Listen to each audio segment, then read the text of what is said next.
여러분 안녕하십니까? 서울 동부구치소의 집단 감염 속보로 시작합니다. 정부가 관리하는 구치소에서 단일 시설 최대 확진자가 발생했습니다. 우리가 자부해온 K-방역은 작동하지 않았고 오히려 그 자부심의 그늘 아래에서 방역의 불평등이 진행 중이었습니다. 먼저 현장 연결해서 오늘 상황부터 점검해 보겠습니다. 이지혁 기자. 네, 서울 동부구치소입니다. 자, 오늘도 확진자가 추가로 나왔죠.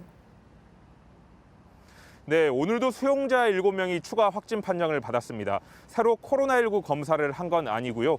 그제 이뤄진 5차 전수조사에서 판정이 늦었던 일부 수용자가 추가로 확진된 데 이어 최근에 출소한 한 명도 확진 판정을 받은 게 뒤늦게 확인됐습니다. 이로써 오늘 오후 기준으로 동부구치소에서 지금까지 발생한 총 확진자는 1,069명으로 늘어났습니다. 국내 집단 감염 사례 중 작년 2월 대구 신천지교회와 8월 사랑제일교회에 이어 세 번째로 많은 규모입니다. 또 이와 별개로 제주교도소 직원 1명이 코로나19에 걸려 전국 교정시설 확진자 수는 1,116명으로 늘었습니다. 자, 어쨌든 지금 확진자들은 지금 구치소에서 치료를 받고 있는 거죠? 네, 1,000명이 모두 있는 건 아닙니다. 약 350여 명 정도는 청송교도소로 옮겨져 치료를 받고 있고요. 일부는 형집행정지로 풀려나 밖에서 치료를 받으면서 이곳에는 확진자 600여 명이 남아 있습니다. 이들은 구치소 내 생활치료시설 7층부터 10층까지 4개 층 360개 방에 격리 수용돼 치료를 받고 있습니다. 나머지 방이 한 500개 정도 되는 건데요. 음성 판정을 받았지만 확진자들과 한 방을 썼던 밀접 접촉자들은 어제 1인 1실 배정이 완료됐습니다. 약 230명 정도 수용자들에게 독방이 제공된 겁니다. 나머지 수용자들도 최대한 거리를 둘 수 있게 계속 수용 인원수를 줄이고 있습니다. 어제는 217명이 영월교도소로, 오늘도 100여 명이 서울 남부교도소로 이동했습니다. 동부구치소 수용 인원이 당초 2,300여 명에서 1,300여 명, 절반 수준으로 줄었는데 이렇게 최대한 거리를 둔다는 겁니다. 어쨌든 전수검사를 계속 반복하고 있고 그럴 때마다 지금 100명 넘게 확진자가 계속 늘고 있단 말이죠. 뭐가 문제입니까? 이게?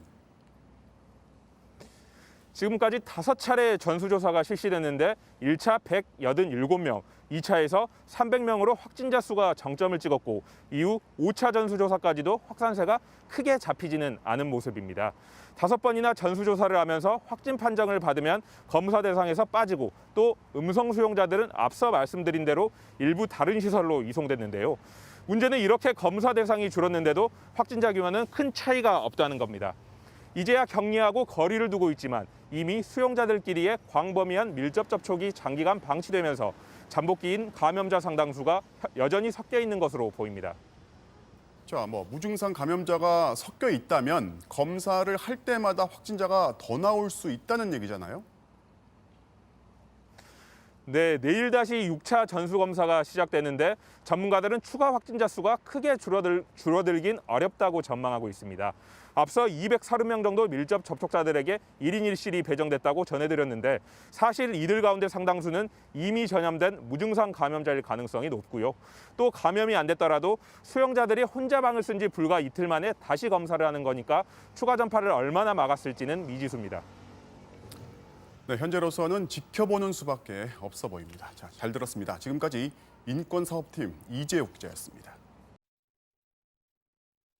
첫 환자가 발생하면 행적을 추적해서 선제적으로 전수조사하고 확진자와 비확진자를 철저히 분류하는 게 K-방역의 기본 원칙이고 우리 정부가 이걸 잘해서 높은 평가를 받은 겁니다. 동부구치소도 그렇게 대처할 수 있던 몇 번의 고비가 있었지만 모두 실패했습니다. 출소자와 내부 증언을 통해서 무엇이 문제였는지 강현섭 기자가 지적합니다. 작년 11월 27일 서울 동부구치소에서 첫 확진자가 나왔습니다. 그제서야 마스크가 지급됐습니다. 하나씩 지급을 하더라고요, 일단은. 그전에 아예 마이크 지급을 다 샀어야 돼. 면 마스크를 구매로 살 수가 있어요. 구치소 측은 확진 사실을 쉬쉬했습니다. 수용자 전수조사는 잠복기 14일을 훌쩍 넘겨 20일이 지나서야 이뤄졌습니다. 이미 180명 넘게 집단 감염이 퍼진 뒤였습니다. 이게 소문이 퍼져버리면은 이게 재소자들 컨트롤하기도 뭐하고 아직 크게 퍼진 거 아니고 다 자가격리 실렸으니까 일단 단돌이 시키더라고요. 이미 확진자가 대규모로 나왔는데도 신입 수용자는 계속 들어왔습니다. 하지만 2주간 격리만 했을 뿐 검사는 없었습니다. 아마도 11월부터 국내 지역사 유행이 심해졌을 때부터 그렇게 전수조사를 이제 입소자에 대해서 시행을 했다 그러면 이 정도의 많은 확진자 발생은 안 했을 것 같아서. 구치소 내부에서 진행되던 조용한 감염에 무증상 감염 상태인 신규 입소자가 더해지며 확산세를 키운 것으로 추정됩니다. 대규모 감염이 현실화되자 그제야 확진자 격리 작업이 시작됐습니다. 하지만 확진자와 밀접 접촉자를 정밀하게 구분하지 못한 채 밤새 4시간이나 강당에 모아놓고 차례로 방을 배정하는 시기였습니다. 혹시라도 또 이렇게 막 분란이 일어날까봐 확진자가 누구지도 통보도 안 해주고 방에 누가 확진가 됐다는 통보도 안 해주고 대강당이 2층에 있는데 2층에 다 때려 넣은 거예요. 국제사회의 극찬을 받았다는 K방역이 유독 집단 구금시설에서는 무기력했던 이유를 되돌아 볼 때입니다. 기다려봐. 내가 해줄 수 있는 거 없습니다. 그냥 일단 마스크 철저히 끼고 계세요. 혹시 모르니까. 이거? 특별한 매뉴얼 같은 건 없는 것 같아요. 우리 직원들이 그냥 가서 토알바지 역할. MBC 뉴스 강연섭입니다. 서울 강남구의 한 택시 회사에서 기사와 직원까지 집단 감염이 발생하면서 서울시가 택시 승객 수백 명을 추적하고 있습니다. 현재 서울의 모든 버스와 택시 기사를 상대로 전수 검사가 진행 중인데요. 버스 기사 중에도 10명 넘게 양성 판정이 나왔습니다. 홍희표 기자입니다. 오늘 오후 서울 강남의 한 택시 차고지. 택시들이 운행을 멈춘 채 줄지어 주차돼 있고 출입 금지 팻말까지 세워져 있습니다. 이 택시 회사 소속 운전자와 직원 10명이 확진 판정을 받았기 때문입니다. 이거 법인카죠. 법인 회사니까 생겼다고 있더라고. 이게 불안해. 잇따른 확진 소식으로 이 회사의 택시 운행은 중단됐고 나머지 택시 기사들도 자가격리에 들어갔습니다. 지난달 19일 기사 1명이 처음으로 양성 판정을 받았고 밀접 접촉자 검사와 대중교통 운전자 선제 검사에서도 확진자가 나오면서 지금까지 기사 8명과 직원 2명이 확진 판정을 받았습니다. 하루 한 번씩 차량 내부 소독을 진행하고 기사들이 마스크를 써온 것으로 조사됐지만 차량 내 공간이 좁은 특성 때문에 승객 감염 위험도 있는 상황. 서울시는 카드로 요금을 결제한 승객의 명단을 확인하는 한편 현금으로 결제한 승객을 찾기 위해 전체 재난 안내 문자를 보내는 방법도 검토 중입니다. 저희가 팀원으로부터 승객들에 대해서 역학 조사실로 190명의 명단을 자료를 제출하였다는 걸 말씀드리고요. 한편 서울시 버스기사 2만 1,000명에 대한 전수조사에서는 17명이 양성 판정을 받은 것으로 집계됐습니다. 다만 이들이 운전한 버스에서는 바이러스가 검출되지 않았습니다. 서울시는 오는 금요일까지 택시기사 7만 5천 명에 대한 선제검사도 완료해 3명 이상의 확진자가 발생하는 회사가 있으면 전 직원이 2주간 자가격리를 하도록 할 방침입니다. MBC 뉴스 홍희표입니다. 경북 상주에 있는 종교시설 인터콥의 열방센터에서 시작한 연쇄 감염이 전국으로 확산하고 있습니다. 울산, 대전, 부산, 전남에 이어서 충북에서도 수십 명씩 확진자가 발생하고 있는 겁니다. 허지희 기자입니다. 집합금지 행정명령이 내려진 충북 충주의 새노래교회. 이 교회 목사 부인과 만났던 일가족 4명에 이어 새해 들어 목사 일가족과 교회 신도들까지 무더기로 확진됐습니다. 여기에 인근의 또 다른 교회와 청소년 시설 등에서도 확진자가 속출하고 있는데 시작은 한 곳으로 추정됩니다. 방역 당국은 교회 2곳의 목사 등 6명이 지난해 11월부터 경북 상주의 BTJ 열방센터를 다닌 사실을 확인했습니다. 특히 이들 교회가 운영하는 홈스쿨링과 방과 후 활동에 참여한 10대 청소년들의 감염도 심각한 수준입니다. 9명이 발생됐습니다. 학생들. 나머지 학생들에 대한 10대들에 대한 학생들은 홈스쿨링 과정을 거치는 학교를 다니지 않고 종교단체나 이런 데서 열방센터와 관련한 확진자는 지금까지 충주에서 확인된 사람만 48명. 울산과 대전, 광주 등 전국적으로 관련 확진자가 벌써 370명을 넘어섰습니다. 작년 말 열방센터 종교 행사에서 감염된 사람들이 해당 지역으로 돌아와 다시 바이러스를 전파하는 양상인데 참석자들의 정확한 규모와 신원은 아직 파악되지 않고 있습니다. 경북 상주의 열방센터라는 종교시설과 연관이 있는 것으로 추정이 되고 우리 시의 연결고리가 이어져 확산되고 있어 열방센터가 있는 경북 상주시는 물론 감염자가 발생한 지자체마다 해당 방문자들에게 진단 검사를 받으라는 행정명령을 내렸습니다. 전국에서 연쇄 감염이 속출하자 열방센터를 운영하는 인터콤 선교회 측은 뒤늦게 방역당국과 국민들에게 사과한다는 입장을 밝혔습니다. MBC 뉴스 허지입니다.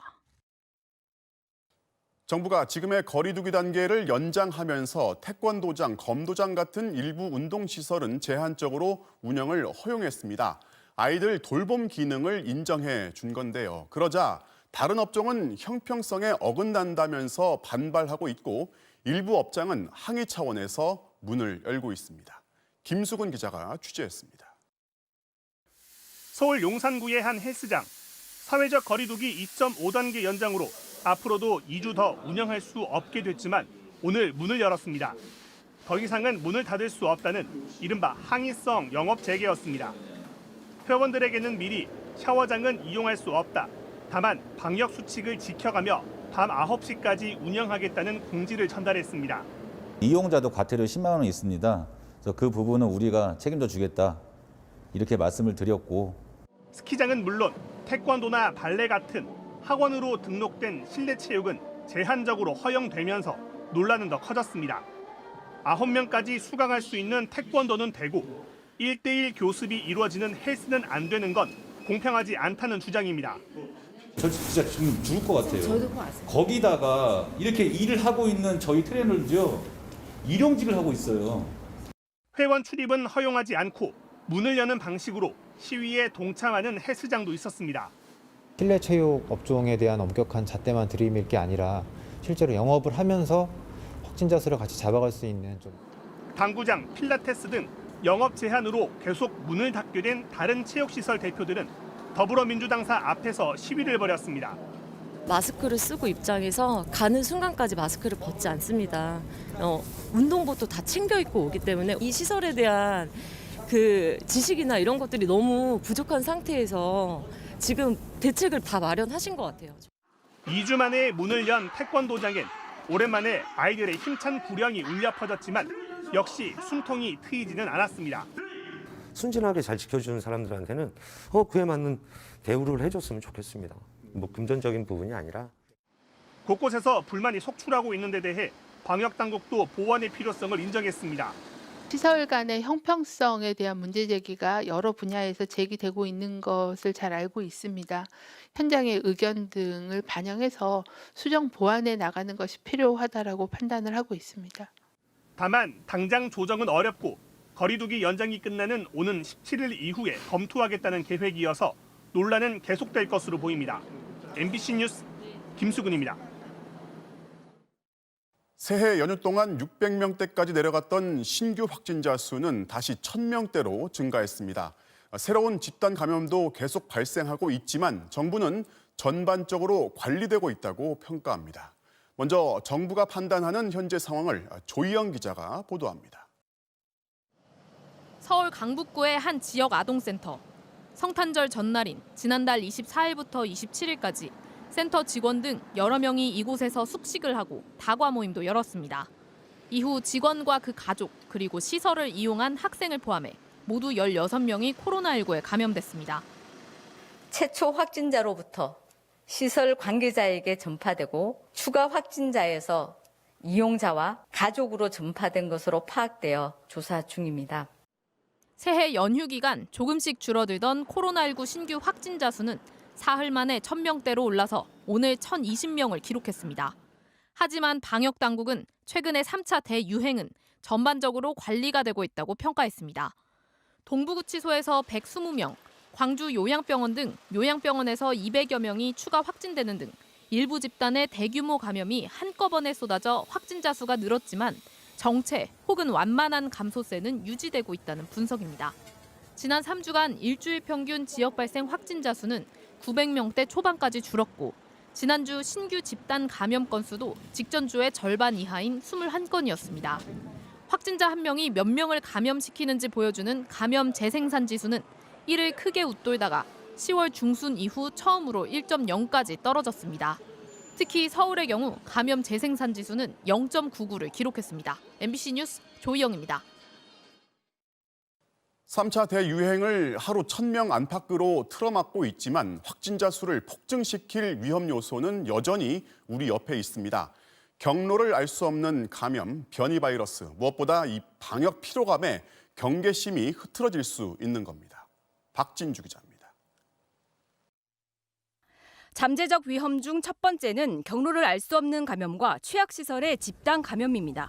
감염 경로를 알 수 없는 사례는 전체의 27%, 확진자 3명 중 1명이 어디서 감염됐는지 불분명한 겁니다. 또 최근 집단 감염 사례 21건 가운데 7건이 구치소나 요양시설과 같은 감염 취약시설에서 나왔습니다.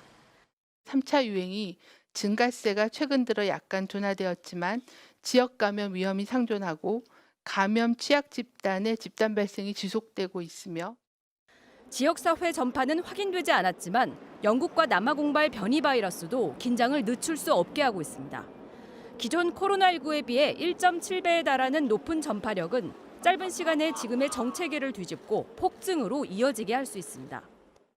변이 바이러스 유입으로 인한 전파력이 증가 위험을 경계하는 것이 필요한 상황입니다. 사회적 거리두기가 길어지면서 이로 인한 방역 피로감도 걱정스러운 대목입니다. 국민들께서는 거리두기로 인한 피로감이, 의료진과 방역 담당자는 강도 높은 업무로 체력 소진이 된 상황입니다. 전문가들은 이 같은 위험 요인이 계속되는 상황에서 확진자 증가세가 줄었다고 방심하면 경계심이 흐트러질 수 있다고 경고했습니다. 줄였던 활동들이 조금씩 재개될 가능성이 있거든요. 이제 익숙해짐이 다시 환자 수를 증가시킬 가능성이 있다고 생각해요. 방역당국은 증가세가 주춤해진 지금이야말로 국민들의 연대와 참여가 절실하다며 방역 수칙을 계속 준수해달라고 호소했습니다. MBC 뉴스 박진주입니다. 아스트라제네카의 코로나19 백신이 영국에서 접종을 시작했습니다. 오늘부터 아스트라제네카 백신에 대한 심사를 시작한 우리 정부도 늦어도 40일 안에 허가를 하고 다음 달 말부터는 접종을 시작할 계획입니다. 먼저 이남호 기자가 취재했습니다. 영국이 화이자 백신에 이어 세계 최초로 아스트라제네카의 코로나19 백신 접종을 시작했습니다.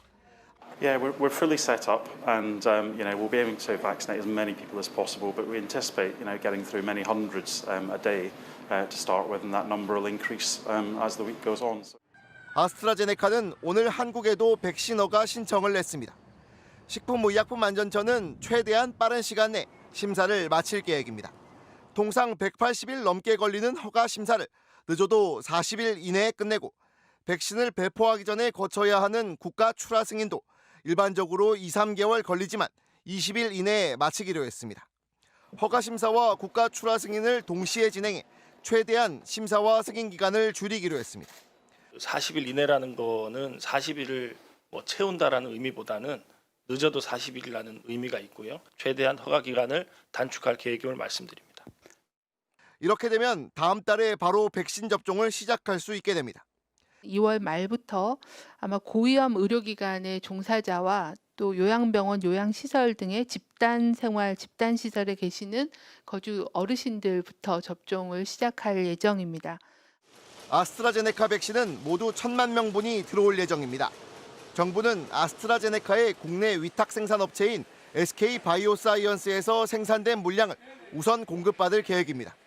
백신 접종을 임시 예방접종으로 지정해 법적 근거도 마련하고 범정부 차원의 예방접종 대응 추진반도 만들기로 했습니다. 구체적인 접종 계획안은 이달 안에 확정 발표됩니다. MBC 뉴스 이남호입니다. 자, 아스트라제네카 백신, 영국 외에도 인도와 아르헨티나 등에서도 곧 접종이 시작될 것으로 보이는데요.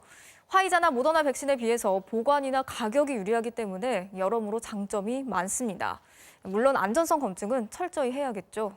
이어서 박선아 기자가 취재했습니다. 코로나19 백신 중 가장 먼저 접종이 시작된 화이자사의 백신.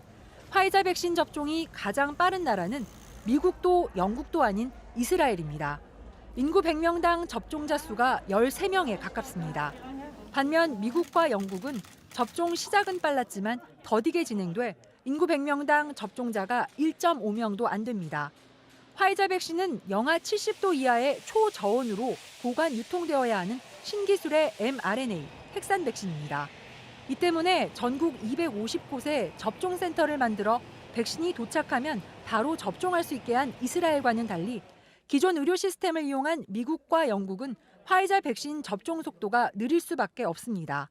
사전 준비가 부족해 접종이 제대로 속도를 내지 못하고 있다는 보도가 있습니다.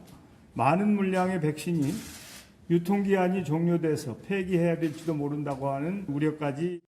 아스트라제네카 백신은 다릅니다. 비활성화한 코로나19 바이러스를 침팬지에게만 감염되는 아데노바이러스에 넣은 뒤 체내에 투입해 면역 반응을 끌어내는 전통적인 방식입니다. 그래서 2도에서 8도의 일반 냉장 온도면 6개월 동안 보관과 유통이 가능합니다. 화이자 백신처럼 별도의 초저온 보관 시설 없이도 접종할 수 있습니다. 가격도 코로나 백신 중 가장 저렴한 3,000원대로 책정돼 전 세계의 접종률을 높이는 데 기여할 것으로 기대됩니다. 아스트라제네카 같은 백신이 나와야 게임 체인저가 된다. 가격도 비싸지만 그 접종을 위해서 준비해야 되는 새로운 시스템이나 인력이나 이런 게 훨씬 많이 들어가기 때문에. 다만 실제 접종에서도 부작용이 없고 충분한 효과가 보장되어야 하는 만큼 영국의 접종 결과가 주목됩니다. 정부는 화이자와 모더나 백신처럼 저온 유통이 필수적인 백신의 빠른 접종을 위해서 냉동고를 구입하고 별도의 접종센터도 만들 예정입니다. MBC 뉴스 박선아입니다. 생각만큼 백신 접종이 빠르게 진행이 되지 않고 있는 미국과 영국에서는 확진자가 폭증하자 일단 더 많은 사람에게 접종을 하고 보자 이런 방안이 나오고 있습니다. 백신의 양을 반으로 줄이고 두 번째 접종은 정해진 날짜보다 늦추는 방안까지 검토가 되면서 논란이 일고 있습니다. 서혜연 기자입니다. 밤 늦은 시각 미국 플로리다주의 한 도로. 한쪽 차선에 끝이 보이지 않을 정도로 차량이 늘어서 있습니다. 코로나19 백신을 맞기 위해 밤을 새워 기다리는 차량들입니다. 테네시주에서는 백신을 맞기 위해 노인들이 새벽 5시부터 줄을 서고 있습니다. It was a line from there further down than that on the other side of the building. And they were like four this way deep in line. 텍사스 휴스턴에서는 백신 예약 전화가 하루 25만 건 이상 몰려 시스템이 마비되기도 했습니다. 미국 정부는 지난달 말까지 2천만 명 접종을 목표로 했지만 지금까지 맞은 사람은 422만 명에 불과합니다. 그 사이 하루 확진자가 30만 명씩 쏟아지자 미국 정부는 급기야 접종량을 절반으로 줄이는 방안까지 검토하고 나섰습니다. 모더나 백신은 100 마이크로그램을 2번 맞게 돼 있는데 임상 실험 결과 50 마이크로그램을 2번 맞아도 동일한 면역 반응이 나타났다는 겁니다. 영국은 아예 백신의 2차 접종을 늦추기로 했습니다. 1차 접종을 한 뒤 3, 4주 뒤에 두 번째 백신을 맞도록 되어 있지만 이를 12주까지 연장하고 대신 더 많은 사람에게 1차 접종을 하겠다는 계획입니다. If one dose can offer some partial protection, why not give it to as many people as we can? The problem, though, is that that's not how the studies were conducted. 영국 정부는 더 나아가 1차엔 화이자를, 2차엔 아스트라제네카를 접종하는 식의 혼용 방안까지 검토했습니다. 하지만 안전성과 효과가 입증되지 않았다는 비난이 거세지자 철회했습니다. 섞어서 맞춰서 한 번은 A라는 백신, 하나는 B라는 백신 맞아가지고 접종 스케줄을 끝내는 방식은 절대로 안 돼요. 백신 간의 교차 반응이 일어나지 않기 때문에. 최근 영국의 하루 확진자는 5만 명에 달합니다. 아무리 상황이 급하더라도 비과학적 접종 방식은 백신 효과를 낮출 뿐 아니라 백신에 대한 불신까지 초래할 거란 우려가 나옵니다. MBC 뉴스 서혜연입니다. 중국도 새해부터 베이징 등 여러 지역에서 백신 접종이 공식적으로 시작됐습니다. 다음 달 설 연휴 전까지 시민들과 접촉이 많은 직군을 대상으로 접종을 완료하겠다는 계획인데 한편으론 산발적인 감염이 계속되고 있어서 긴장감이 높아지고 있습니다. 베이징 김희용 특파원이 취재했습니다. 오늘 오전 베이징시 한 공원 출입구입니다. 방금 백신 접종을 끝마친 사람들이 무리지어 걸어 나옵니다. 不同了吧？你有对中国疫苗有信心吧？有，没问题，挺好的。新冠疫苗吗？我想啊，想就是说有高血压打不了。 아, 나부랴와. 对。 이 팻말은 공원 안에 있는 예술관을 백신 접종을 위해서 임시 폐쇄한다는 내용입니다. 베이징에는 새해 첫날인 지난 1일부터 시내 200여 개 곳에서 이처럼 백신 접종을 시작했습니다. 의료기관이나 경찰, 소방대원, 식당이나 마트 종사자 같은 시민들과의 접촉이 필수적이거나 불가피한 사람들이 우선 접종 대상입니다. 比较接种人群多的人都要先打接种这个疫苗。 중국 전역으로는 다음 달 구정 연휴 전까지 5천만 명에 대해서 접종을 마친다는 계획입니다. 중국이 백신 접종을 서두르는 건 겨울로 본격 접어들면서 감염 지역이 늘고 있기 때문입니다. 랴오닝성 선양과 대련에서는 최근 열흘 새 한 명의 슈퍼 전파자가 각각 21명과 11명을 감염시켰습니다. 지역 감염 우려가 커지면서 선양에선 10만 명이 넘게 사는 지역 출입이 전면 봉쇄됐고 밀접 접촉자 9만 명을 격리시켰습니다. 顺着楼下进行一次分解，每进一件物品或者拿出来一件物品，我们都是要进行一次一定的消杀消毒的。 북부 헤이룽장성 러시아 접경 도시는 버스와 택시 같은 대중교통 운행이 전면 중단됐습니다. 이곳들을 포함해 베이징 일부까지 위험 지역은 45곳으로 늘어났습니다. 底道能走吗？封城了，进入不让出去了。就跟离这武汉是一样的。哎呦，好。 지난 반년간 확진자가 나오지 않은 후베이성 우한에서도 마스크나 항생제 같은 의료용품과 생필품을 챙겨두라는 방침이 내려졌습니다. 점점 추워지는 날씨에 다음 달 설 연휴 대규모 이동까지 앞두고 있어서 중국의 긴장감은 더욱 높아질 전망입니다. 베이징에서 MBC 뉴스 김희웅입니다. 일본은 코로나19 확진자가 잦아들 기미가 보이지 않자 결국 다시 긴급 사태를 선언하기로 했습니다. 방역 실패 등으로 지지율이 급락한 스가 정권은 조기 교체 가능성까지 거론되고 있습니다. 도쿄 고현승 특파원이 취재했습니다. 도쿄 시부야의 스크램블 교차로. 주변 보도를 가득 메운 수천 명의 젊은이들이 떠들썩한 분위기 속에 새해를 맞습니다.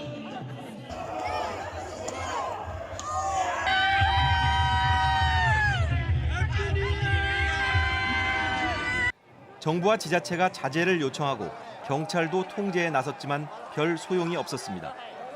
주요 신사에는 신년 맞이 참배객들의 발길이 끊이지 않았고 해마다 연초에 열리는 릴레이 마라톤 대회를 보기 위해 관람객 18만 명이 거리로 쏟아져 나왔습니다. 이러는 사이 연말연시 연휴 동안 확진자는 연일 하루 3천 명을 넘어섰고 주저하던 일본 정부는 결국 9개월 만에 다시 긴급 사태를 선언하기로 했습니다. 緊急事態宣言の検討に入ります。より強いメッセージが必要である。このように考えました。 대상은 도쿄도와 수도권 3개 현으로 이르면 오는 7일부터 한 달 정도로 조정 중입니다. 이에 따라 도쿄 등 4개 지역에선 저녁 8시 이후 외출 자제와 함께 음식점은 10시에서 8시로 영업시간을 더 단축하도록 요청하기로 했습니다. 11일까지 일시 중단한 여행비 지원 캠페인도 계속 중지할 방침입니다. 백신 접종은 2월이 끝나기 전에 시작하고 스가 총리 자신도 백신을 맞겠다고 했습니다. 하지만 스가 정부는 방역과 경제, 두 마리 토끼를 잡으려다 뒤늦게 긴급 사태 선언으로 내몰린 모양새입니다. 방역 대책이 지지부진한 사이 70%에 육박하던 지지율은 30%대까지 곤두박질 쳤습니다. 이를 의식한 듯 스가 총리는 오늘 신년 기자회견에서 코로나19 대응책을 설명하는 데 상당 시간을 할애했습니다. 그러나 이미 정가에선 오는 3월 조기 퇴진에 6개월 단명 총리가 될 거란 전망까지 나오고 있습니다. 도쿄에서 MBC 뉴스 고현승입니다. 생후 16개월, 입양된 지 10달 만에 온몸에 멍이 든 채 숨진 정인이. 사건 발생 직후부터 저희가 양부모의 충격적인 학대 정황을 여러 차례 전해드렸는데요. 검찰이 양부모를 재판에 넘기면서 아동학대 치사죄를 적용한 대목에 사회적 공분이 커지고 있고 SNS상에는 이렇게 정인 양의 안타까운 사망을 추모하는 챌린지가 이어지고 있습니다. 죄질에 비춰봤을 때 이들을 형량이 높은 살인죄로 처벌해야 한다는 목소리가 높아지고 있습니다.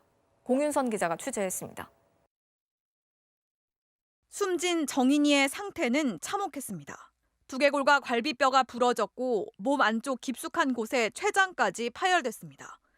국립과학수사연구원이 밝힌 사망 원인은 등 쪽을 강하게 맞아 생긴 장기 손상. 하지만 양 엄마는 아이를 떨어뜨렸을 뿐이라며 고의적 폭행 혐의를 부인했고 이를 뒤집지 못한 검찰은 아동학대 치사죄를 적용할 수밖에 없었습니다. 물리적 학대 전혀 안 하셨습니까? 만약 살인죄가 적용된다면 처벌 수위는 크게 올라갑니다. 아동학대 치사죄는 가중처벌을 해도 최대 형량이 징역 15년이지만 살인죄라면 사형까지도 가능합니다. 정인이의 죽음을 애도하는 움직임과 함께 양부모에게 살인죄를 적용해야 한다는 목소리도 거세지고 있습니다. 청와대 국민청원에는 23만여 명이 동의했고 이들에게 엄벌을 내려달라는 진정서도 530개 넘게 법원에 접수됐습니다. 정인이가 수많은 전국에 있는 대한민국의 엄마들을 움직여요. 힘을 한 군데를 모으게 하고 나는 죽었지만 다른 아가들을 살려달라고. 검찰은 목격자가 없어서 굉장히 어려운 사건이라며 재판 중 추가로 증거를 수집한다면 공소장을 변경해 살인죄 적용도 가능하다는 입장입니다. 지난해 5월 대법원은 췌장이 파열될 만큼 여교사를 때려 숨지게 한 혐의를 받아 살인죄로 재판에 넘겨진 40대 남성의 유죄를 확정하기도 했습니다. 정인이 양부모의 경우 췌장이 손상될 정도의 반복적인 폭행을 가한 혐의만 입증된다면 최소 미필적 고의에 의한 살인죄를 적용할 수 있을 걸로 보입니다. MBC 뉴스 공윤선입니다. 남양유업 창업주의 손녀 황하나 씨가 집행유예 기간 중 또 마약을 투약한 혐의로 경찰 수사를 받고 있습니다. MBC는 황 씨가 투약 사실을 직접 인정하는 내용의 음성 파일을 입수했습니다. 이 대화에는 황 씨의 혐의를 증언해 줄 수 있는 2명의 남성이 등장하는데요. 현재 한 명은 숨졌고 한 명은 중태에 빠져 있습니다. 경찰은 둘 다 스스로 삶을 정리하려 한 것으로 보고 있는데요. 대체 세 사람 사이에 무슨 일이 있던 건지 고은상 기자가 단독 취재했습니다. 지난해 9월 황하나 씨는 자신의 연인이었던 29살 오모 씨와 함께 마약 투약 혐의로 경찰 조사를 받았습니다. 황 씨는 오 씨의 오랜 친구인 또 다른 20대 남성 남모 씨 등과 자주 어울렸다는 게 지인들의 증언입니다. 그런데 오 씨는 경찰에서 황하나 씨가 잠을 자고 있을 때 몰래 필로폰 주사를 놨다고 진술했다고 합니다. 경찰서에서 곧 죽어도 제가 몰래 주사 몰래 놨어요. 잘 때 몰래 놨어요. 그래서 나 혈관을 잘 넣을 줄 몰라. 너 초보자는 말같이 하는 소리 하지 마. 서울 용산경찰서는 이 진술 등을 근거로 오 씨를 먼저 마약 투약 혐의로 검찰에 넘겼습니다. MBC는 황하나 씨의 마약 투약 정황이 담긴 녹음 파일 여러 개를 입수했습니다. 모두 지난해 8월 이후 녹음된 내용입니다. 황하나 씨와 연인이었던 오 씨, 오 씨의 친구 남씨 등 3명이 함께한 자리에선 마약 경험담이 거리낌 없이 오고 갑니다. 우리 수원에서 했을 때 있지. 그때는 진짜 콜이 좋았어. 콜 좋았어. 거침없는 욕설. 내가 너한테 야 이거 북한산이야? 그래서 내가 2015년에 했던 뽕인 거야. 마약을 구해온 사람이 누구인지 털어놓기까지 합니다. 마지막 그게 눈꽃이야. 눈꽃 내가 너네 집에서 가서 받았던 눈꽃 내가 훔쳐온 거 있어. 그거야. 그거 좋아. 그거 미쳤어 그 눈꽃. 셋의 관계를 잘 아는 한 지인은 마약 투약이 지난해 8월 이후 계속됐다고 증언합니다. 그 녹취에 등장한 수원에서 맞았던 게 거기서 맞았다는 거예요? 네, 8월부터 10월까지 수원이라는 곳에서 거의 동거하다시피 살았어요. 모두가 다 같이 하는. 그런데 지난달 17일 함께 어울렸던 남모 씨가 극단적 선택을 했다가 중태에 빠졌습니다. 남 씨는 당시 또 다른 마약 사건으로 경찰 수사를 받던 중이었습니다. 닷새 뒤엔 황 씨의 연인 오 씨는 경찰에 출석해 예전 진술을 번복하겠다고 밝혔습니다. 우리 그냥 다 솔직하게 얘기하면 그냥 하나가 시골이라고 하고 그냥 처음부터 끝까지. 아무튼 그건 나 진실 말하라고 하고 있으니까 공단다고 하고 있지. 오 씨는 최초 진술은 황 씨의 부탁을 받고 거짓말을 한 것이라고 말했다고 합니다. 나 집행유예 있으니까 나 이번에 가면 지금 2년 스타트다. 너가 몰래 투약한 걸 해줘라. 나 몰래 뽕. 얘네 말로는 그래요. 그리고 이틀 뒤 이번엔 오 씨가 자신의 집에서 생을 마감했습니다. 그런데 오 씨가 남긴 유서에는 뜻밖에도 황하나를 마약에 끌어들여 미안하다는 취지의 글이 남아 있었던 것으로 확인됐습니다. 자신의 진술을 다시 원점으로 되돌린 겁니다. 황하나 씨는 오 씨 사망 이틀 뒤 지인들에게 유서가 있는지 캐물었습니다. 저는 무슨 일이 도대체 있었던 건지도 모르겠고. 거 아니야. 는 보지 않았을까 유서? 황하나 씨의 마약 투약 의혹과 관련된 핵심 당사자 2명이 모두 증언을 할 수 없게 된 상황. 황 씨도 최근 병원에 입원한 것으로 알려졌습니다. 둘 다 이렇게 극단적 선택을 할 친구들이 아니라는. 절대 아니에요. 절대. 그럼 정확하게 밝혀졌으면 좋겠어요. 얘가 마지막까지 어떤 심정이었고 누구랑 연락을 했고 얘가 너무 억울해했고 끝까지. 경찰은 관련 녹취 파일을 확보하고 사실관계를 조사 중이라고 밝혔습니다. MBC 뉴스 고은상입니다. 영업 금지 시간을 피해서 새벽 5시부터 술을 곁들인 음식 판매가 이어지면서 급기야 낮술을 금지하는 행정명령이 등장했습니다. 전남 순천시가 오전 5시부터 오후 4시까지 식당에서 술 판매를 금지시킨 건데요. 오죽하면이라는 찬성 여론과 이렇게까지라는 반대 여론이 교차하고 있습니다. 박민주 기자가 보도합니다. 공무원들이 식당을 찾아가 강화된 행정명령을 알립니다. 앞으로 2주간 오전 5시부터 오후 4시까지는 술을 팔 수 없다는 방역 수칙이 핵심 조항. 전남 순천시가 전국 최초로 시행한 이른바 낮술 금지 명령입니다. 타격이 큰 식당 상인들에게서도 공감의 목소리가 나왔습니다. 정말 힘들긴 하지만 이렇게라도 강하게 맞서 코로나19 상황에서 벗어나고 싶다는 겁니다. 판매가 안 된다는 게 좀 불편하겠지만은 어찌 보면은 빨리 이 시국을 마무리할 수 있는 조금의 발판이라도 된다면 잘 됐다고 생각해요. 일부 상인들을 뺀 나머지는 그래도 잘 지켜야 되는 거 아니에요. 따라가야겠다 생각하고 계시는 것 같아요.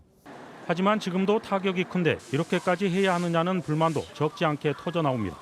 아니 타시장에서는 지금 이런 그 명령을 안 내리고 있는데 우리 유일하게 순천만 이렇게 한다는 것은 정말 형평성에 안 맞다 생각합니다. 순천시가 낮술 금지란 유례없는 계획책을 내놓는 건 그만큼 상황이 심각하기 때문입니다. 확진자가 계속 나오고 있는데도 불구하고 일부 식당에선 아예 새벽 5시부터 문을 열고 음주를 곁들이는 장사를 하는 등 영업시간 제약을 피해가고 있다는 지적이 나오는 상황입니다. 행정명령을 비웃는 듯한 이러한 영업 행위에 대해 모든 행정력을 총동원하여 강력하게 제재할 것임을 밝힙니다. 전국 최초의 낮술 금지 방역 지침을 둘러싸고 엄중한 시국에 대한 공감대와 자영업자들의 현실적인 고민이 교차하고 있습니다. MBC 뉴스 박민주입니다. 그런데 이 와중에 순천시 옆에 있는 전남 무안군에서는 군수와 부군수 또 방역 담당 간부까지 군청 공무원 8명이 5인 이상 집합을 금지시킨 행정명령을 어기고 식당에서 점심 모임을 가졌습니다. 이 자리에는 술까지 등장했고 3시간 동안 이어졌습니다. 양현승 기자가 취재했습니다. 새해 첫날 고병원성 조류 인플루엔자가 발생한 전남 무안군의 한 농장. 반경 3km 안에 있는 닭 6만 마리가 살처분됐습니다. 비상이 걸린 무안군청 측은 바로 다음 날 현장을 방문해 방역 상황을 점검했습니다. 그리고 곧장 점심을 먹기 위해 근처 음식점으로 이동했습니다. 12명이 갈 테니 테이블 3개를 준비해 놓으라면서 미리 예약까지 했습니다. 네, 세 테이블 잡아가지고 여기 한 쌍 딱, 그 앞에 한 쌍, 또 저기 한 쌍. 개인 사정을 이유로 군의원 등 몇 사람이 빠지면서 음식점에는 8명이 모였습니다. 군수와 부군수, 방역 담당 간부까지 모두 무안군청 공무원이었습니다. 새해 첫 오찬 모임이 열린 그 시각, 전남 전역에는 5명 이상의 집합을 금지하는 행정명령이 내려진 상황이었습니다. 한 테이블에 4명씩 나눠 앉는 이른바 꼼수도 물론 금지돼 있었습니다. 하지만 일부는 자리를 옮겨가며 앉아 5명 이상이 한 테이블에 동석하기도 했습니다. 수상과장님이 뒷방에가 계시다가 이제 우리 그 자리로 오셨어요. 그래서 그 저한테 검증 찾으시니까 잠깐 가보라 하더라고요. 하려고 저하고 자리를 이제 바꾸고. 최근 한 달 전남 지역 오리농장 9곳에서 고병원성 AI가 발생한 위태로운 상황인데도 일부 공무원은 주 메뉴인 볶국 대신 오리탕을 주문했습니다. 해당 보고 음식점에 없는 메뉴인데도 오리탕이 나왔고 반주로 소주까지 곁들였습니다. 술을 먹기 위해서 간 자리가 아니었기 때문에 그렇게 많이 하지 않았고요. 인사 뒤끝이고 그래서 이런저런 흔한 얘기 그런 거 있죠. 근데 사실 뭐 군수님이 새해 첫날부터 뭐 AI가 발생해서 이제 고생한다는 차원에서 아마 그 그냥 주시길래 사실 뭐 이건 사실입니다. 30분 남짓 이뤄진 AI 방역 점검, 그리고 코로나 방역 지침을 어긴 점심 식사는 3시간 동안 이어졌습니다. 군수까지 참석한 자리였는데도 점심값을 현금으로 냈다고 주장하고 있어 당시 술을 얼마나 마셨는지는 확인되지 않고 있습니다. MBC 뉴스 양현승입니다. 스웨덴 가구업체 이케아의 한국 직원 노동조합이 부당한 처우를 개선해달라면서 지난달 나흘 동안 파업을 벌였습니다. 한국 매장의 매출은 급성장하는 반면에 노동 환경은 다른 나라 매장에 비해서 차별이 심하다는 건데요. 첫 보도 이후 직원들의 추가 제보가 잇따르고 있습니다. 오늘은 그중에서 화장실 사용을 6분으로 제한한 조치를 보도합니다. 이문현 기자입니다. 이케아 직원 A씨는 3달 전 화장실에 다녀왔다가 관리자의 호출을 받았습니다. 피부염 때문에 로커룸에 들러 소독하고 붕대를 갈고 나오느라 평소보다 시간이 더 걸렸는데 관리자는 A씨가 자리를 뜬 시간과 돌아온 시간을 정확히 알고 있었습니다. 라커룸에 들어갔던 시간부터 나오는 시간까지를 쟀었던 거죠. 관리자는 너무 오래 썼다라는 식의 피드백을 줬어요. 그리고 며칠 뒤 A씨의 부서장은 단체 대화방에 공지를 띄웠습니다. 쉬는 시간 외에 화장실 가야 할 상황을 존중한다면서도 성인들의 화장실 이용 시간이 평균 6분이라고 하더니 6분보다 더 걸리면 따로 주어진 개별 쉬는 시간을 이용하라는 내용이었습니다. 말투는 부드러웠지만 이후 화장실 6분은 무언의 규정이 됐습니다. 6분이라는 시간이 이제 압박감으로 암묵적인 룰이 생겨버린 거예요. 성과 평가할 때 뭐 열심히 일은 하나, 뭐 화장실 가는 횟수가 작고 뭐 이런 식의 평가가 이루어질 수 있는 거죠. 화장실 오가는 시간과 손 씻는 시간을 제외하면 실제 용변에 쓸 수 있는 시간은 3분 남짓. 이마저도 눈치가 보여 참았다가 점심시간에 가거나 뛰어서 다녀올 수밖에 없습니다. 예전에는 보통 한 10분 정도 사용했던 것 같은데 그 메시지를 보고 나서 요즘은 6분 안으로 시간적인 압박에 생리 현상이 해소가 잘 안 된다는 느낌? 화장실 문제는 또 있습니다. 설거지 담당인 D씨는 규정상으로는 언제든 화장실에 가도 되지만 갈 수가 없습니다. D씨가 화장실에 가면 대신해줄 직원이 없어 자동 벨트로 계속 넘어오는 그릇들이 밀리다 보면 떨어져 깨질 수밖에 없기 때문입니다.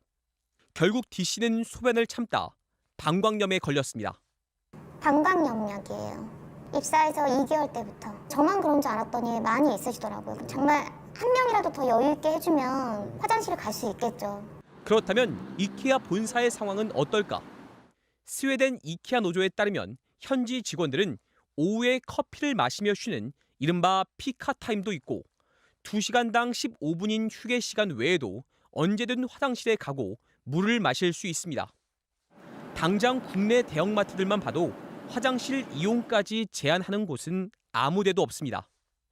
이런 문제는 대형마트에서도 이제는 거의 찾을 수 없는 문제, 아주 오래전에 있었던 문제고, 그러니까 화장실 갈 권리라는 것을 노조 제약한다는 건 정말 후진적인 노동 행태라고. 이케아 노조는 이런 부당함이나 수당 문제 등 해외 직원들과의 차별을 줄여달라며 지난달 말 나흘간 파업을 실시했습니다.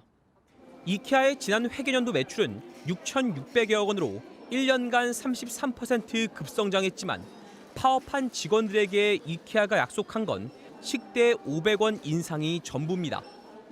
뿐만 아니라 또 다른 외국계 기업인 코스트코는 코로나를 예방한다며 계산대 직원들에게 근무 중 물을 못 마시게 논란이 일었습니다. 마스크를 쓴 상태에서 자동차라던가 설명을 했을 경우에 목마르고 목도 타죠. 말을 많이 해야 되니까. 아주 오랫동안 할 때는 4시간. 본사보다 낮은 급여를 주면서 한국 직원들의 기본적 권리마저 무시하는 외국계 기업들. 돈은 한국에서 벌면서 복지는 외국에서만 챙기는 이들의 행태가 도를 넘었다는 지적이 나오고 있습니다. MBC 뉴스 이문현입니다. 무면허 상태에서 대포차로 불리는 무적 차량을 몰던 30대 남성이 끈질긴 추격전 끝에 경찰에 붙잡혔습니다. 이 남성은 경찰을 피해서 20m 높이의 다리에서 뛰어내렸는데 알고 보니까 불법 체류자였습니다. 이재경 기자입니다. 음주운전이 의심된다는 신고를 받고 출동한 경찰이 흰색 SUV를 뒤쫓습니다. 이 차량은 경찰차가 앞뒤로 막고 나서야 겨우 갓길에 멈춰섭니다. 어젯밤 9시 40분쯤 시작된 추격전은 약 20km 넘게 이어진 뒤에야 끝났습니다. 추격해서 다른 구간 근무자하고 공조를 해가지고 이 지점까지 와서 근거를 하게 되었습니다. 운전자는 캄보디아 국적의 33살 A씨. A씨는 지난 2018년 5월에 비자가 만료돼 지금은 불법 체류 상태였습니다. 면허도 없는 상태에서 등록도 안 된 차량인 대포차, 즉 무적 차량을 몰다 경찰에 붙잡힌 겁니다. 그런데 경찰이 도주 차량에 갔을 땐 이미 차 안에는 아무도 없었습니다. 고속도로 갓길에 차를 세운 운전자는 차에서 바로 내려 20여 미터 다리 아래로 뛰어내렸습니다. 병원에서 치료받고 있는 A씨는 머리를 비롯해 골절상을 크게 입어 의식은 없지만 스스로 호흡은 가능한 것으로 전해졌습니다. 한편 A씨의 차량에서는 잠옷과 이불, 목장갑을 비롯한 살림살이가 발견돼 차 안에서 숙식을 해온 것으로 추정됩니다. 이불 같은 가재도구라든지 있고 차 안에서 생활을 하면서 여기저기 아마 떠돌아다니면서 생활을 했지 않나 싶고 특별하게 차 안에 범죄에 기인될 만큼 그 외에는 특별한 물건이 없어 보였습니다. 경찰은 A씨가 의식을 회복하는 대로 도주한 이유 등을 조사할 계획입니다. MBC 뉴스 이재경입니다. 집값에 전셋값까지 천정부지로 뛰면서 상대적으로 저렴하게 내 집 장만을 할 수 있는 청약이 로또 대접을 받고 있죠. 정부가 청약 시장을 단속해보니 당첨을 노리고 위장 결혼을 한다거나 있지도 않은 부양가족을 써내는 등 각종 불법이 판을 치고 있었습니다. 보도에 이준희 기자입니다. 작년 상반기 분양한 수도권의 한 아파트. 로또 청약이라 불리며 경쟁률이 100대 1을 넘었던 곳입니다. 1년도 안 된 지금 이 아파트 분양권에는 흔히 프리미엄이라고 하는 웃돈이 3억 원씩 붙었습니다. 지금 선상가 같은 경우에는 10억 넘게 거래가 됐어요. 분양가는 한 6억 6, 7천. 이 아파트 당첨자 가운데 30대 A씨는 부양가족 6명을 써내 청약 점수가 70점이나 됐습니다. 그런데 국토부 확인 결과 A씨는 부양가족 없는 1인 세대주. 이처럼 자격이 안 되는데도 허위 서류를 써내 당첨된 것으로 의심되는 사람은 이 아파트에서만 11명에 달합니다. 나이가 30대이고 젊은데 부양가족 수가 너무 많아 의심돼요. 확인해보니 허위임이 확인되었습니다. 위장 결혼, 위장 전입도 동원됐습니다. 동거남과 함께 자녀 둘을 키우는 한 40대 여성은 자녀 셋이 있는 다른 30대 남성과 서류상으로 재혼했고 높은 다자녀 가점으로 청약에 당첨되자 석 달 만에 이혼했습니다. 또 한 90대 할머니는 분양 공고가 나기 한 달 전 수도권 고시원으로 주소만 옮긴 뒤 아파트 청약에 당첨되자마자 바로 주소를 빼기도 했습니다. 국토교통부가 작년 상반기 분양한 21개 단지를 점검한 결과 모두 200건의 부정 청약 의심 사례가 적발되었습니다. 위장 전입이나 청약 통장 매매 같은 부정 청약 의심 사례가 197건이었고 분양업체가 당첨자 명단을 조작하는 등의 사례도 3건이 있었습니다. 국토부는 이들 적발건에 대해 수사를 의뢰하는 한편 부정 청약이 발각되면 3년 이하 징역형은 물론 불법으로 얻은 이익의 3배까지 벌금으로 환수당한다고 경고했습니다. MBC 뉴스 이준입니다. 이어서 오늘 이 뉴스 전해드리겠습니다. 앞서 헬스장 업주들이 집합금지 연장에 항의하며 기습 개장을 했다는 소식 전해드렸죠. 한쪽에서는 집에 운동기구를 갖춰서 헬스장처럼 만든 이른바 홈짐을 이용하는 사람들이 많다고 합니다. 감염 위험은 없는 건지 알아봤습니다. 물 마실 때를 제외하고는 항상 마스크를 착용하고 세균 하나 남기지 않고 깨끗하게 쓰고 조용히 사라지겠다며 철저한 방역 의지를 보이는 글들. 간절함마저 느껴지는데요. 이들이 애타게 찾는 건 바로 집안에 각종 운동기구를 갖춰놓은 홈짐입니다. 코로나19로 헬스장 이용을 못하게 되자 불안하다는 헬스인들. 근력이 준다거나 근육량이 준다거나 단순히 취미가 아닌 하루하루의 일환인데 사이클이 깨진다는 점이 불안감으로 작용하는 것 같아요. 쳇바퀴 다람쥐는 유산소 운동이라도 한다며 한탄하기까지 하는 사람도 있었는데요. 중고거래 마켓에 일정한 비용을 지불하고 홈짐을 꾸린 집에 방문해 운동을 하고 싶다는 글을 올린 겁니다. 홈짐 이용 가격은 1시간에 10,000원 정도. 예약이 쉽지 않을 정도로 인기입니다. 많이 아직 못 구했어요. 해준다는 데가 많긴 한데 이미 시간대가 꽉 차가지고. 대여자나 이용자다 최대한 조심스럽게 이용하고 있다고 강조합니다. 텀을 두고 있거든요. 오시는 분들끼리는 마주칠 일이 없어서 소독액 같은 거 분무해서 하고 있고 손소독제 같은 거 비치해 놓고 있고요. 당연히 마스크는 착용하고 의료 시설에 사용하는 글러브 사용하고요. 소독제 개인용으로 구비하고 손이랑 운동기구랑 끄면서 할 거고요. 그런데 불특정 다수가 드나들면서 헬스 기구를 사용해야 하는 상황. 괜찮을까요? 다른 분이 사용한 기구를 사용하는 경우에는 접촉 감염이나 기본적으로는 조금 위험이 있는 곳이라고 생각할 수 있습니다.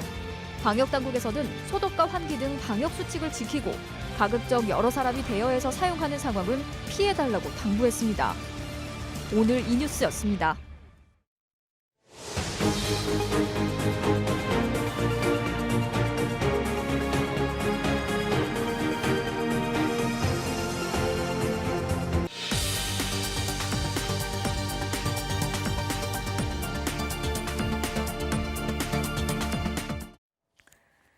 중대재해기업처벌법, 더불어민주당은 임시국회 마지막 날인 이번 주 금요일에 법안을 꼭 통과시키겠다는 계획입니다. 정부가 부처 의견을 취합해서 국회 법사위에 제출한 2차 의견서를 저희가 입수했는데 이전 정부안보다도 후퇴한 내용들이 많아서 논란이 예상되고 있습니다. 조명아 기자가 단독 취재했습니다. 중대재해기업처벌법에 대한 법사위 법안 소위 3차 회의를 하루 앞두고 정부가 제출한 의견서를 MBC가 입수했습니다. 법 적용을 유예해주는 대상 기업을 더 늘리자고 한 대목이 눈에 띕니다. 정의당 안에는 유예 조항이 없는 반면 민주당 박주민 의원 안에는 50인 미만 사업장의 경우 4년간 유예하도록 한 바 있습니다. 여기에 정부의 1차 의견은 50인 이상 100인 미만 사업장도 2년 유예토록 했는데 이번엔 중소벤처기업부가 300인 미만 사업장까지로 유예 대상을 더 확대하자고 제안한 것으로 확인됐습니다. 중소기업 주무부처로서 법 제정에 반발하는 업계 의견을 수렴한 결과로 보입니다. 99%의 대표가 오너입니다. 그런데 대표를 처벌하게 되면 사실 중소기업은 도산으로 가는 경우가 많이 있습니다. 중기부는 또 극심한 타격이 예상되는 소상공인에 대해서는 적용 면제 조항을 신설해 줄 것도 요청했습니다. 앞선 두 차례 법안 소위 논의에서도 사업주 측 입장이 좀 더 감안된 것으로 확인됐습니다. 경영 책임자의 규정에 있어서는 사업대표 총괄 책임자 및 안전보건 업무 담당자에서 밑을 또는으로 바꿔 적용 대상을 더 느슨하게 했습니다. 중대 시민재해 개념을 적용할 공중시설에는 면적이 1000제곱미터 이상이어야 한다는 조항도 추가했습니다. 원청에게도 안전보건 조치 의무를 지우도록 한 조항에서는 임대 업무를 뺐고 징벌적 손해배상액을 최대 5배 이하로 낮춘 것은 변동 없이 그대로 뒀습니다. 안전을 우선하자는 취지에는 공감하지만 법으로 피해를 볼 영세 사업자들에 대한 배려도 빼놓을 수 없다는 게 정부 여당의 고민입니다. 하지만 정의당은 이 같은 법안으로는 고 김용균 씨 사망과 같은 사고가 발생했을 때 사업주 등 관계자들을 처벌할 수 없다며 반발하고 있어 막판 진통이 불가피해 보입니다. MBC 뉴스 조명아입니다. 국정원 60년 역사 동안 생산된 수많은 기록 가운데 국가기록원에 실제 이관된 자료는 단 72건에 그쳤다는 내용을 얼마 전에 보도해 드렸는데요. 기밀은 제외하더라도 스스로 공개하기로 약속하고 숨겨온 기록이 최소 5천여 건이 넘는 것으로 확인됐습니다. 나세훈 기자가 단독 취재했습니다.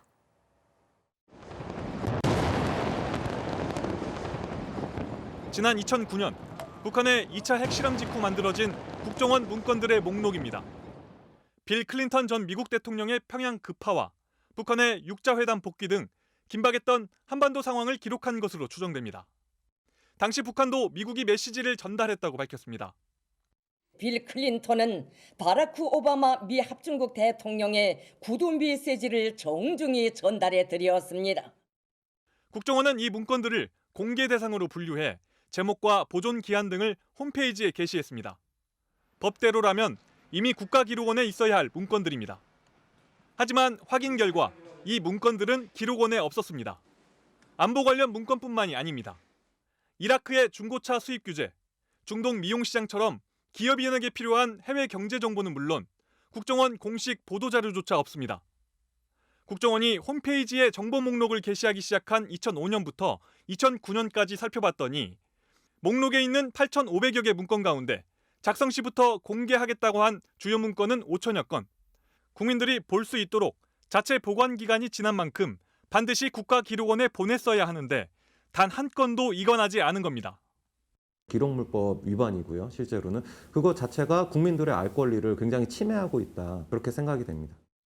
MBC가 확보한 국가기록원과 국정원 간 협의 내역을 보면 국가기록원은 자체 최대 보관 기간인 10년이 지난 2015년부터 매년 문건을 이관해달라고 요청했지만 국정원은 아예 답변하지 않거나 해당 문건들을 빼고 보냈습니다. 국정원이 국가기록원에 문제 기록들이 있는지조차 알려주지 않으면서 정부 기록의 생산, 보관, 공개라는 기본 시스템조차 무시하고 있지만 MBC 취재 전까지 법에 따른 실태조사나 시정 조치는 없었습니다. 국정원은 잘못이 있었다고 인정하고 관련 실태 전반을 점검해 필요한 조치를 시작했다고 밝혀왔습니다. MBC 뉴스 나세웅입니다. 경북 포항의 철강공단에서 대규모 땅 꺼짐 현상이 발생했습니다. 공장이 멈춘 상태라 다행히 인명피해는 발생하지 않았는데요. 연약한 퇴적층에서 이런 땅 꺼짐 현상이 잇따르고 있어서 시민들의 불안감이 커지고 있습니다. 박성아 기자가 취재했습니다. 포항 철강공단 내 공장 부지의 아스팔트 바닥이 심하게 무너져 내렸습니다. 지진이 난 듯 곳곳에 금이가 있습니다. 공장 컨테이너는 바닥에 쓰러져 있고 건물 지지대가 그대로 드러났습니다. 처음에는 이제 금이 갔길래 그래 이 정도야 날씨가 추워서 그런 모양이다. 그 다음 날 보니까 이건 큰일 났다. 이 사고로 1,600제곱미터에 달하는 지반이 최대 3m 깊이로 내려앉았습니다. 지반이 내려앉은 곳 바로 앞에 공장이 위치했지만 사고 당시 가동하지 않아 다행히 인명피해는 발생하지 않았습니다. 무너진 공장 부지는 지난 2012년 경사면을 매립해 조성한 곳입니다. 지난달에는 부지 바로 뒤편의 하천에서 배관 공사가 이뤄졌습니다. 인근에 하천공사 진행하고 있었는데 그 영향이 좀 있지 않나 그런 이제 추인치로 생각하고 있고. 지난 2018년에도 포항 지역 공사 현장 두 곳에서 터파기 도중 지반이 내려앉는 사고가 발생했고 이후에도 차량이 지나다니는 왕복 6차선 도로에서 두 차례나 대형 싱크홀이 발생했습니다. 지반이 안반으로 구성되어 있는 게 아니고 퇴적층, 연약한 지반으로 되어 있기 때문에 포항시 같으면 훨씬 더 주의를 해야 되는 상황이죠. 포항시는 이번 사고가 지진과의 연관성은 없는 것으로 보고 정확한 원인을 조사하고 있습니다. MBC 뉴스 박성아입니다. 자, 내일부터 닷새 동안 치러지는 변호사 시험. 법무부는 방역수칙을 철저하게 지키면서 예정대로 진행하겠다는 방침인데요. 그런데 시험장인 일부 대학에서 최근 확진자가 잇따라 발생하면서 수험생들의 시험 연기 요구가 빗발치고 있습니다. 보도에 윤수환 기자입니다. 내일부터 닷새간 진행되는 제10회 변호사 시험. 응시생은 3,497명입니다.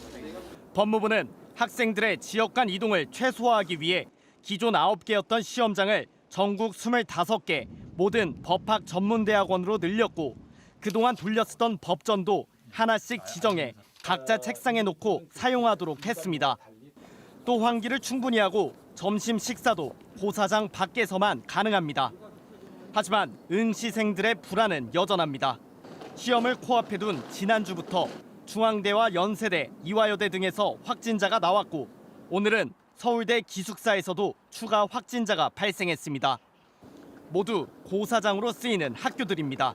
시험 감독관 들어가기 꺼려하고 그래서 감독관 구하기도 애먹는 상황인데 그런 반면에 저희 변호사 시험 수험생들 3,500명은 특히 확진자의 응시는 전면 금지되는 만큼 증상을 숨기고 시험을 치르는 수험생이 나올 수 있다는 지적도 있습니다. 변호사 시험은 졸업 후 5년 안에 5차례까지만 볼 수 있기 때문입니다. 사람들이 자기가 증상이 있거나 뭐 코로나로 의심이 되더라도 이걸 감추고 두려우려고 하겠죠. 어떻게든.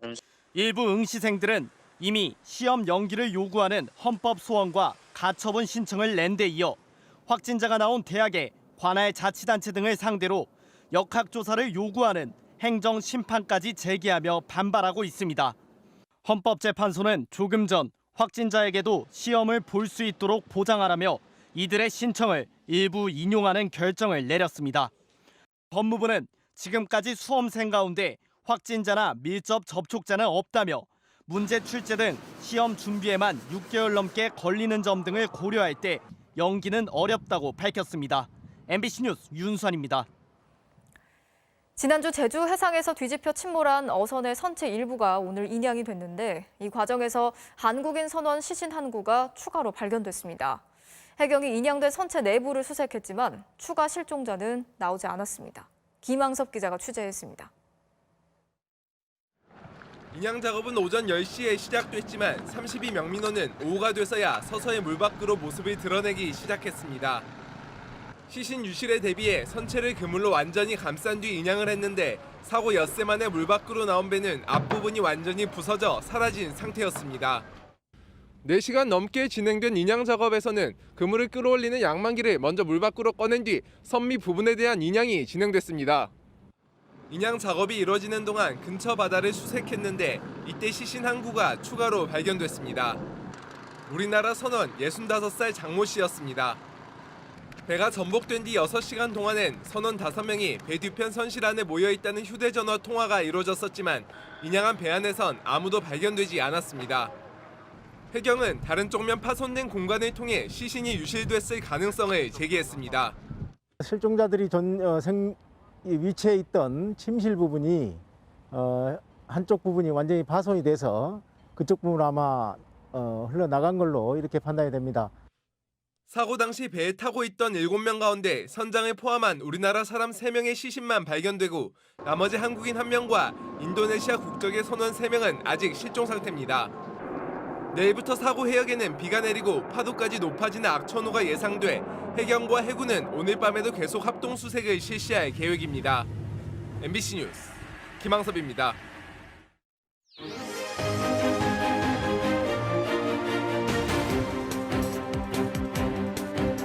네, 새해 첫 정치적 참견 시점 오늘도 정치팀 김재영 기자와 함께 하겠습니다. 자, 오늘 준비한 소식 볼까요? 네.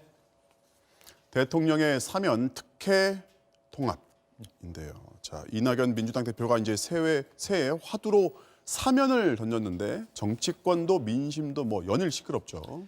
네, 두 전직 대통령의 특별 사면을 언급했다가 당내외 지지자들의 강한 반발에 부딪혔는데요. 관련 발언들 먼저 들어보시죠. 네. 적절한 시기에 대통령님께 건의드릴 생각입니다.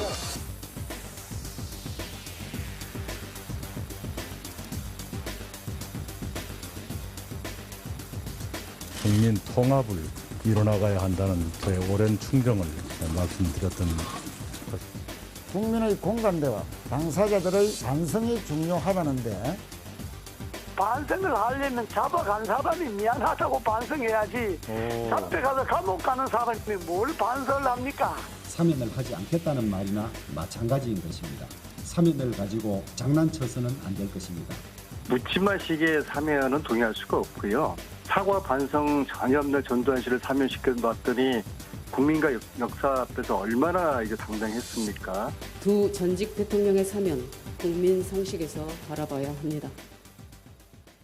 일단 이낙연 대표가 한 발 물러난 것처럼 보이는데 자, 과연 여당의 대표가요. 사면이라는 화두를 혼자 판단해서 던졌을까 의심하는 목소리가 있어요. 네, 결국 청와대와의 사전 교감설 여부인데요. 일단 네. 청와대 관계자는 그런 일 없다며 선을 분명히 그었습니다. 아직 재판도 끝나지 않았다는 건데요. 특별 사면 대상이 되려면 일단 형이 확정돼야 하는데 작년에 형이 확정된 이명박 씨와는 달리 박근혜 전 대통령은 오는 14일에야 대법원 선고가 있거든요. 네. 아직 대상도 아니라는 겁니다. 자, 청와대는 사전에 조율한 거 없다 하고 아직 법적으로도 일러 보이는데 그럼 이 대표는 얼마나 어떤 고민 끝에 이 말을 꺼낸 건지가 궁금해요. 네, 정치권에서는 사실 시점이 문제지 사면은 하지 않겠냐 하는 관측이 많았습니다. 문재인 대통령은 취임 당시 대통령 사면권 행사는 제한하고 대상도 정치인은 최소화하겠다고 밝혔었는데 지금까지 3번의 사면권 행사에서 앞선 2번은 일반 형사범 위주로 한 10,000명 정도를 사면했는데요. 그런데 작년 특사 때는 이광재, 신지호 이런 정치권 인사가 상당수 포함되면서 이런 원칙이 다소 완화됐다는 관측이 나온 거죠. 또 전직 대통령 2명이 한꺼번에 수감된 건 전두환, 노태우 수감 이후 2번째인데요. 김영삼 정부 시절 취임을 앞둔 김대중 대통령과 합의해서 2 사람을 특별 사면했던 전례도 있습니다. 자신의 임기 중 구속된 대통령을 다음 정부에 넘기는 게 정치적으로 부담스럽기 때문에 임기 내 사면 가능성이 높게 점쳐져 왔던 겁니다. 다만 특별 사면이라는 것이 결국 특혜 논란으로부터 자유롭기는 어렵거든요. 그래서 여론의 추이를 살필 수밖에 없을 건데 역대 논란이 됐던 사면 영상으로 보시죠. 네.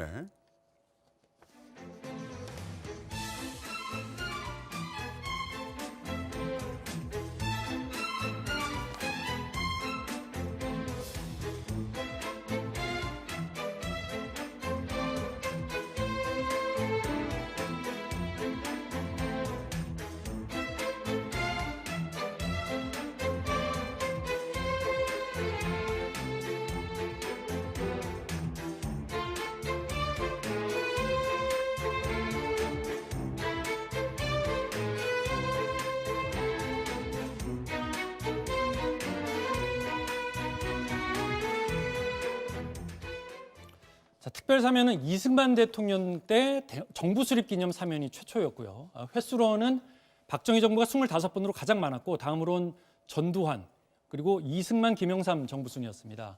정치적으로 위기나 타협이 많이 필요했던 정부일수록 사면 행사 횟수도 많았는데요.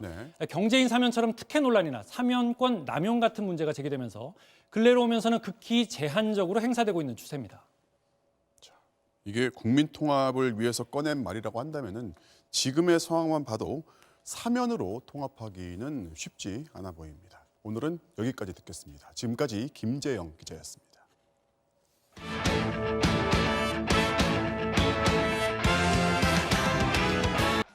지난해 감독 대행만 3명이 거쳐간 FC 서울이 박진섭 감독 체제로 첫 훈련에 나섰는데요.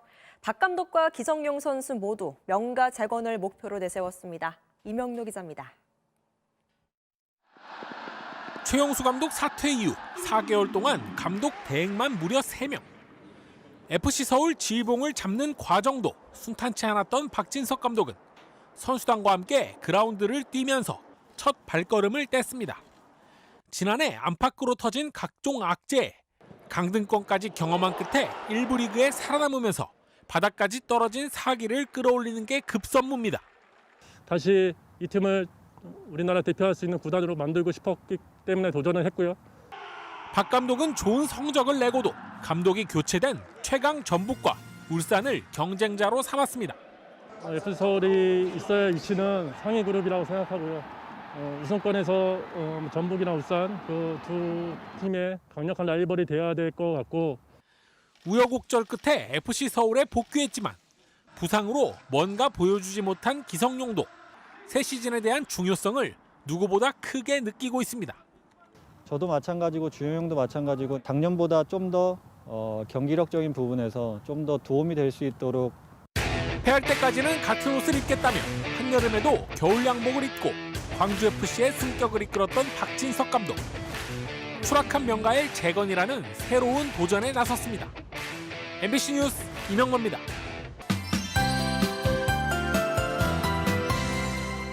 새해에는 따뜻한 소식을 전해드리고 싶은데 아쉽게도 한동안은 추위 소식만 전하게 될 것 같습니다. 자, 이렇게 숫자 2개가 나와 있는데요. 처음 숫자 0.3도는 오늘 낮 기온이고요. 영하 11도 목요일 기온인데요. 아침 기온이 아니고 낮 최고 기온입니다. 이 예상대로라면 무려 20년 만에 가장 낮은 최고 기온을 기록할 것으로 보이고요. 바로 그 다음 날 아침 기온은 영하 17도, 체감 추위는 영하 25도를 넘나들 전망입니다. 그야말로 혹한이 예상되는 한 주입니다. 추위 대비 단단히 해주셔야겠습니다. 눈 소식도 잦습니다. 당장 오늘 밤부터 수도권을 시작으로 새벽 사이에는 그 밖에 중서부와 남부 내륙 곳곳에 1에서 3cm 안팎의 눈이 오겠고요. 수요일인 모레 밤 사이 또 한 차례 오겠습니다. 목요일 오후부터 일요일까지 서해안과 섬지방에서는 사나흘간 폭설도 이어질 것으로 우려됩니다. 이어서 지역별 내일 날씨입니다. 비나 눈은 아침 중에 그치겠고 낮부터는 하늘이 점차 맑아지겠습니다. 아침 최저 기온은 서울 영하 6도, 대구와 광주 영하 1도가 되겠고요. 낮 최고 기온은 서울 영하 3도, 춘천 영하 2도로 중부지방은 내내 영하권에 머물겠습니다. 날씨였습니다. 네, 뉴스가 끝난 직후 방송되는 MBC 신년 특집 100분 토론에서는 정세균 국무총리를 초청해서 코로나19 백신과 재난지원금 등 최근 현안을 토론할 예정입니다.